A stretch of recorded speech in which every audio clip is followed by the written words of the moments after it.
A dívida pública nacional. Bom dia, pessoal. Hoje eu trago a terceira e última parte do vídeo sobre a dívida pública nacional, um documentário feito por Carlos Pronsato. Se você não assistiu a primeira e a segunda parte desse vídeo, eu aconselho você ir lá no meu canal e assistir a primeira e a segunda, e após isso vir aqui assistir essa terceira e última parte. Eu gostaria de pedir também a opinião de vocês sobre isso e o que podemos extrair de positivo desse documentário dele. Bom, galera, vamos lá assistir essa terceira e última parte. Um abraço. Nós temos um projeto de união muito positivo, que é a Unasul. E ela fazia parte de uma visão do Hugo Chávez de integração da América do Sul, primeiro, né, e eventualmente da América Latina e do Caribe, né, buscando criar uma base de desenvolvimento continental que viabilizasse uma crescente autonomia do continente em relação aos países do hemisfério norte e às suas corporações transnacionais. Não à toa, o Equador é o país mais empenhado na criação do Banco do Sul, porque o Banco do Sul foi criado no papel. Porque o Banco do Sul, sem o Brasil, não existe. E o que o Brasil fez em relação ao Banco do Sul? Apoiou, na verdade, prolongou as negociações e só entrou quando, do ponto de vista político, não tinha mais como não entrar. Só que entrou pro forme, formalmente. Por que ele fez isso? Porque do ponto de vista geopolítico do Brasil na região, o Banco do Sul já existe. Chama-se BNDES. Do ponto geopolítico do Brasil, o que lhe interessa é um banco que financia a atuação de empresas e capitais a partir do Brasil nas outras economias da região. E não propriamente uma integração regional, de fato, alternativa à integração regional neoliberal. Infelizmente, o Brasil não investiu nesse projeto. Não à toa o Brasil está apostando mais num banco de financiamento via BRICS do que propriamente em relação ao Banco do Sul.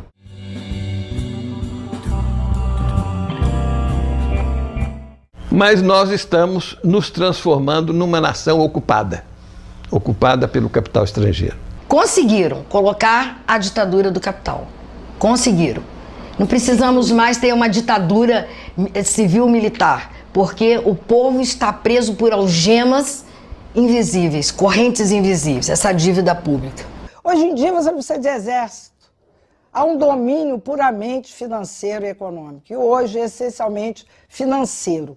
Então nós fomos capturados pelo capitalismo internacional através de dívidas. O que ocorre é que a dívida pública tem uma funcionalidade dentro da forma capitalista. Marx já apontava isso lá no Capital, quando dizia ironicamente que a única coisa no capitalismo que é de fato socializada, que é de fato pública, é a dívida. A dívida pública passa a ter então aí uma funcionalidade de ser um dos instrumentos de carrear a riqueza pública para as mãos privadas.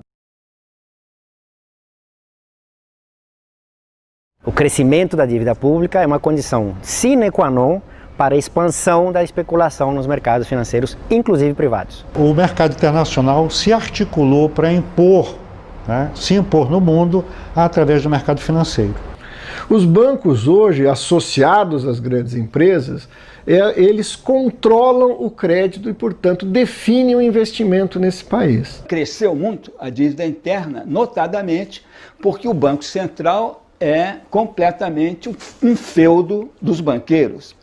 O Banco Central, apenas no organograma oficial, ele está subordinado ao governo federal. Na prática, ele serve por completo ao interesse dos aplicadores, ou seja, do grande capital, dos banqueiros. Portanto, mudar a política macroeconômica, reduzir a taxa de juros, ter uma taxa de câmbio que seja um elemento de defesa da nossa indústria nacional, seriam elementos fundamentais. Mas para isso é necessário, acima de tudo, uma mudança no quadro político do país. Desde 1994, particularmente, existe uma hegemonia na determinação das políticas públicas dos interesses de bancos e multinacionais. O poder ficou na mão dos banqueiros e das transnacionais. Então, eles são a classe dominante, eles determinam à eleição dos políticos. Mas a gente também tem que criar mecanismos, né, econômicos para romper com a banca internacional, porque a nova ditadura hoje não é a ditadura dos militares, é a ditadura dos banqueiros, é a ditadura da banca internacional. Isso a gente tem que romper. E seguir o exemplo da Islândia, que não paga a sua dívida e ainda mandou prender os banqueiros.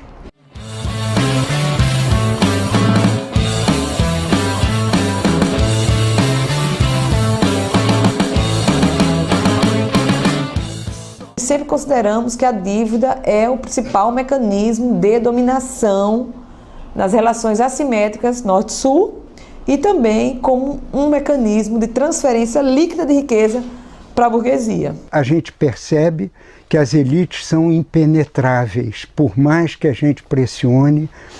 Uma vez no poder, os governantes, os políticos cedem às pressões das corporações e não à pressão da sociedade civil. Essa oligarquia, ela fortaleceu muito o seu poder à medida que ela foi concentrando mais a finança, mais poder sobre a finança, ela também foi paralelamente aumentando o seu poder político, o seu controle praticamente completo sobre todos os governantes. O governo fica nessa corda bamba desde o segundo governo de Fernando Henrique, sem resolver a questão. Os governos pós-2002, apesar de serem capitaneados pelo PT, que sempre foi um partido crítico ao Plano Real, pelo menos até 2002, por uma concepção de governabilidade, esse partido mudou a sua concepção. Do ponto de vista macroeconômico, ele deu sequência ao que vinha sendo feito desde os anos 90. Boa parte da chamada credibilidade do governo Lula se deu justamente por esta surpresa para os banqueiros e financistas internacionais. O partido que sempre sustentou a denúncia de todas as consequências nefastas do modelo liberal no Brasil simplesmente capitulou quando chegou no governo federal. Não ter lidado com essa questão de uma maneira frontal e corajosa, o que indica isso?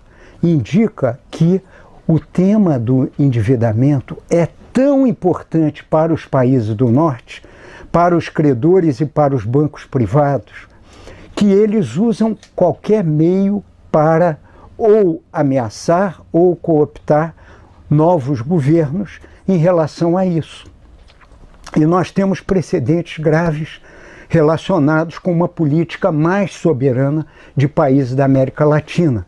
Eu menciono, por exemplo, Jaime Roldós, presidente do Equador, né, que em 83, depois de uma campanha vitoriosa, fantástica, uma eleição democrática sem questionamentos, né, como ele propunha uma gestão econômica voltada para os benefícios da população e da nação equatoriana, foi morto pela CIA, conforme está o depoimento e o testemunho do John Perkins, que é o autor daquele livro Eu Fui um Assassino Econômico. E ele diz de cátedra porque ele era um dos agentes no Equador naquela época. De modo que eu imagino que semelhantes pressões tenham acontecido com o Lula quando ele foi, em outubro de 2002, já eleito.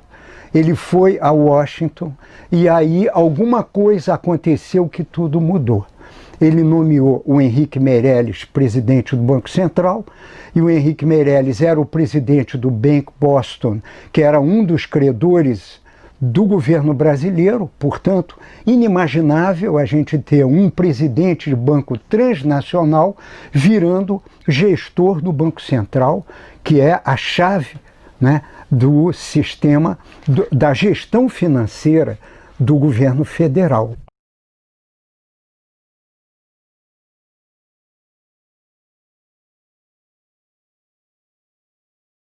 Estamos convencidos que a resposta não é técnica.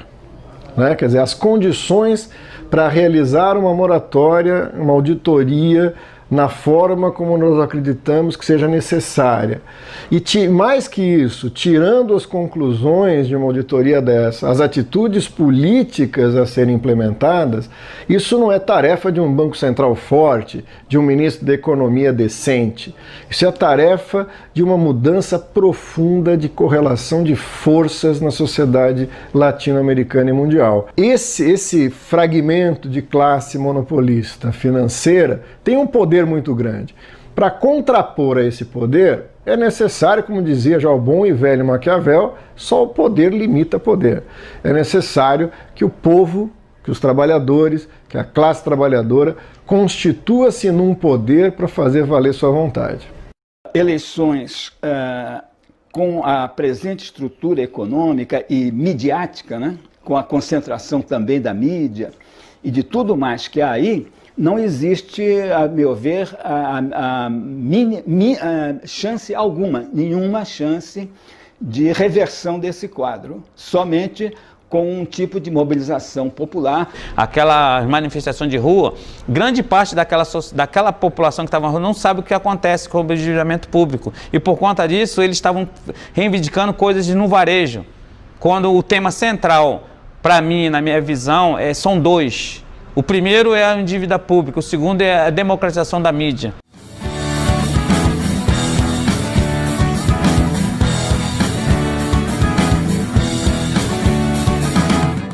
O pré-sal dá para pagar 10 dívidas públicas, tá certo? Mas se ele for mantido aqui. Mas não tem sentido você estar tendo uma dívida pública crescente e descontrolada, porque não se fez uma auditoria. Todos os países que fizeram auditoria da dívida, a dívida caiu drasticamente, porque essa dívida é mentirosa, essa dívida é falsa. Essa dívida que está aí é impagável. Não adianta ficar sonhando com o petróleo que vai vir daqui a 20 anos lá do pré-sal, porque quando chegar esse petróleo, a dívida vai estar num buraco tão grande que é impagável. Então, não adianta o Brasil ficar jogando para o futuro, contando com pré-sal, com pós-sal. Não é por aí que se resolve o problema. Essa é a realidade brasileira. Tem que encarar o problema de frente, tem que renegociar a dívida.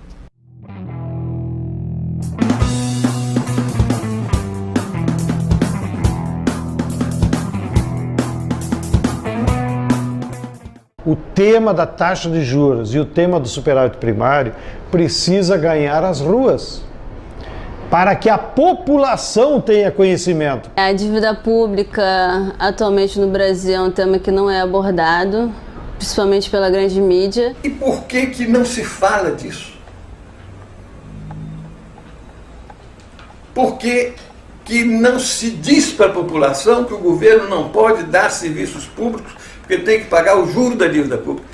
Porque isto é de uma injustiça brutal e que teria consequências políticas muito graves, não apenas para o governo, como para a própria oposição. Porque a oposição não está liberta de responsabilidades na formação da dívida pública. Então, assim, quando eu fui preso, eu estava lutando para a educação, melhoria da educação. E quando eu fiz assim, aí foi aí que eu pensei, vamos lutar com a melhoria da educação, mas e aí? O Brasil diz que falta verba para a educação. Ué, mas onde está a verba? Eu me fiz a pergunta, mas onde está essa verba?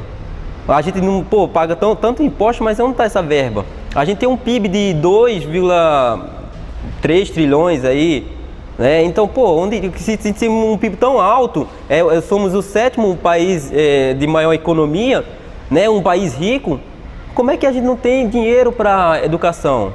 Foi aí que eu conheci, porque esse dinheiro da educação é roubado para a dívida pública. Uma dos escudos dessa ordem econômica tão desigual é tornar esse tema árido, né? É fazer com que ele seja desconhecido da população. As pessoas parecem que precisam fazer um curso de economia para entender o que são esses meandros tão difíceis da dívida pública, né?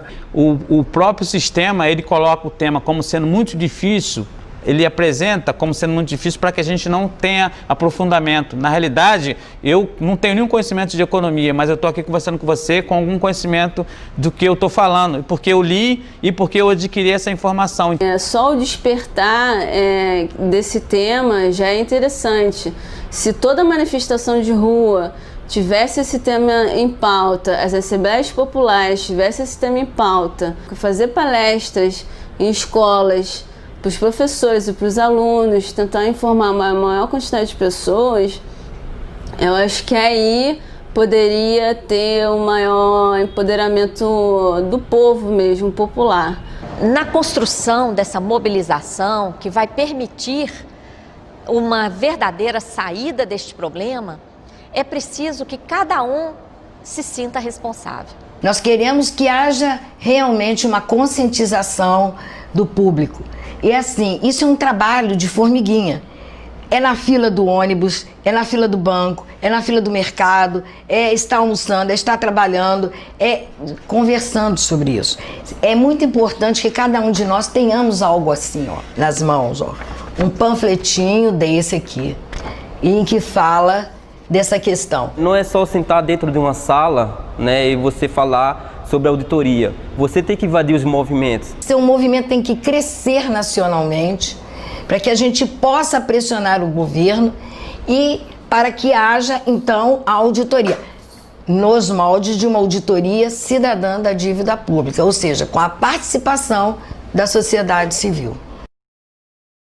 O Brizola costumava dizer que a dívida externa é como uma bomba de sucção que não deixa aqui ficar como as veias da América Latina, que o Galeano também descreve.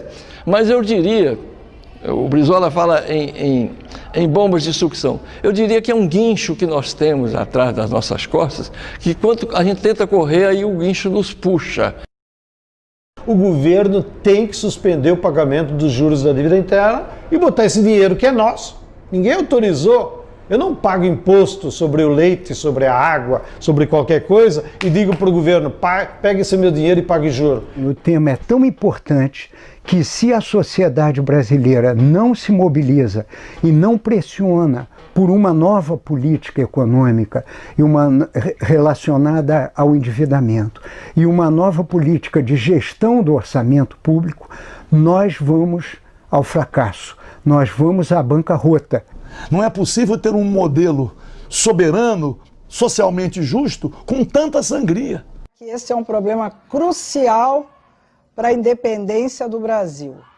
E quando a gente fala independência, fica uma coisa meio esquisita, né, se falar independência hoje, mas eu considero que a dívida pública brasileira hoje, ela se reveste de uma forma de neocolonialismo. Nós estamos convencidos, primeiro, que é necessário de imediato estatizar integral e totalmente o sistema financeiro nesse país. Se ele prestar algum serviço, ele tem que ser aquele de recolher o recurso e colocar a serviço do crédito para aquilo que tem que ser decidido pela maioria da vontade popular. Primeiro passo, que eu espero que esse processo nosso a gente consiga, exigir do governo que abra e bote na mesa todos os números da dívida. A dívida, ela interessa a todos e é de responsabilidade nossa exigir que eu seja auditada, que a gente pague a dívida, mas que for legal e legítima e que ela não seja uma dívida de expoliação do povo, né? Então é fundamental para nós garantir que a auditoria cidadã da dívida aconteça como está prevista na Constituição e que nós possamos resgatar essa porção de soberania, resgatar a possibilidade de um orçamento maior, mais justo e que possa ser destinado às políticas sociais. Entre a riqueza do país e a consumação dos direitos sociais, tem uma dívida no meio do caminho, que a gente tem que enfrentá-la. E a ferramenta legítima para enfrentar, para documentar e para obter resultados é a auditoria. Quem quiser realmente governar para o bem do Brasil, ou enfrenta o tema da dívida, ou nós continuamos um país escravo, submisso, que não é um verdadeiro país. É uma colônia.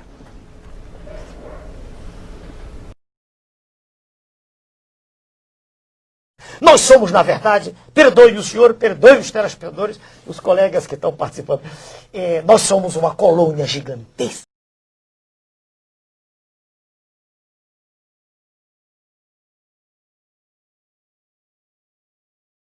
O que se passa, senhor telespectador, é que antigamente ainda com transações em dinheiro, cheque. Hoje não.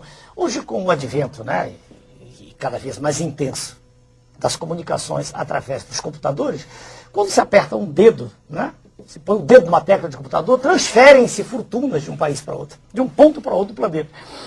E o que gira em ativos financeiros é de uma ordem de grandeza em torno de 6 trilhões de dólares. Dia. Isso é muito mais do que o total das transações em comércio e indústria, que chegam a alguma coisa em torno de 2 a 3% desse valor. É evidente que o que se faz então é uma fantasia. Vive-se numa gigantesca, é como se fosse uma mesa de bilhar, uma gigantesca fantasia. A riqueza real está nos países ditos em desenvolvimento, são as riquezas naturais. E delas se apropriam os donos dos ativos financeiros. Assim compraram a Vale do Rio Doce, assim compram terras na Argentina, compram terras no Brasil. E é preciso que nós acordemos para isso. É preciso, eu sei que é dura a frase, mas é preciso ter coragem para enfrentar o sistema financeiro.